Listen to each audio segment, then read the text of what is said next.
Hey guys, welcome to Tutorial Guru. Today we'll be learning how to turn off restricted mode in YouTube Music app, and now let's dive right in.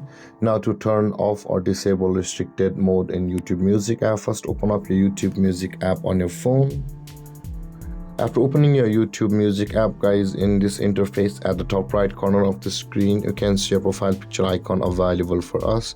Tap on your profile picture icon at the top right corner of the screen, and this kind of interface will appear where you can see the settings option available for us just above the help and feedback.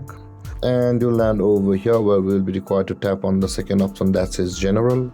And you can see, guys, if you have turned on or enabled your restricted mode in the YouTube Music app, your toggle icon will be turned on like this, and it will be on the blue color. Now in order to turn it off or disable it, tap on the toggle icon at the right side of the restricted mode, and then your restricted mode on your YouTube Music app will be disabled or turned off.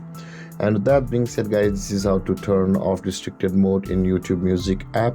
And if you have any confusions or questions regarding the topic, feel free to comment in the comment section below, and don't forget to like, subscribe and hit that bell icon for more videos. Thank you for watching, guys. Peace.